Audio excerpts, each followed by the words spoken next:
Well, on Monday, San Diego mayors met to discuss the county's homeless crisis and what solutions are available. And Vista Mayor John Franklin was in attendance. He joins us now to share more about what they talked about at the symposium. Good to see you, Mr. Mayor. How are you? Thanks for having me, Logan. Tell me about some of the discussions. Were there any unique or different ideas or anything that you kind of all came to a consensus on that might help with the homeless problem?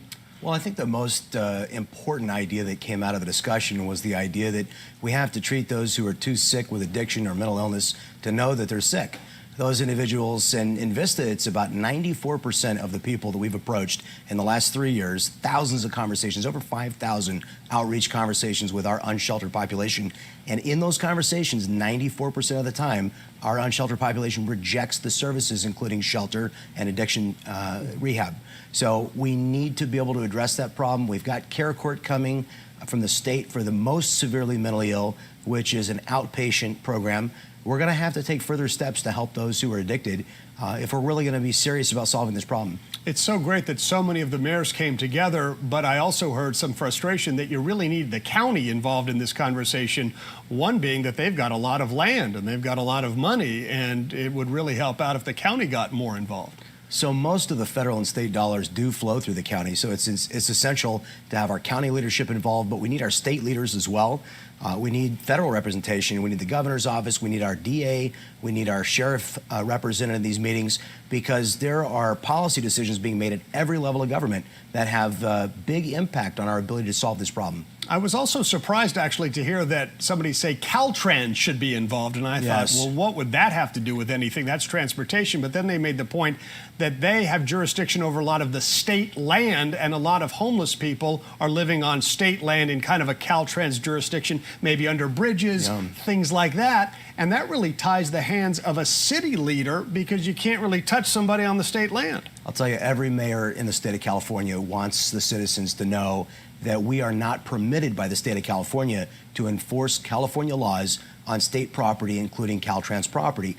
That means that the sheriff's department, which provides policing in the city of Vista, is not allowed to police the state laws. These are sworn, post-certified law enforcement officers. The state of California should be given, should give authority and deputize our sheriff's department to enforce the same laws that they're enforcing on city property, on state property. What are you hearing from residents and maybe the homeless as far as this new ordinance, which is, let's just take one part of it, which is where you're not allowed to sleep in parks or around schools, and there are a few other places like that. What are you hearing with respect to those areas? So I read in the Union Tribune, and I think it was a quote from Mayor Gloria, that so far, City of San Diego has they've arrested 3 people on warrants that were already outstanding on other items. In other words, not for illegal camping, and they've issued 2 paper citations. Now, I don't know about you, Logan, but issuing a fine of $150 to somebody who's already living on the street doesn't really sound like it makes a lot of sense to me.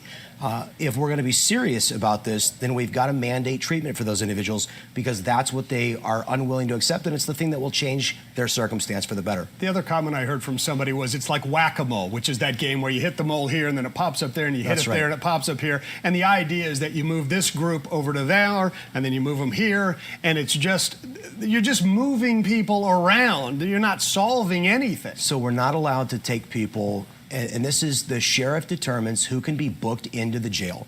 And we are not being allowed access to the jails to book individuals in who are illegally camping, obstructing sidewalks, and using drugs in public. Now, in certain cases, we have been allowed, and we appreciate the partnership, and we're trying to expand that partnership.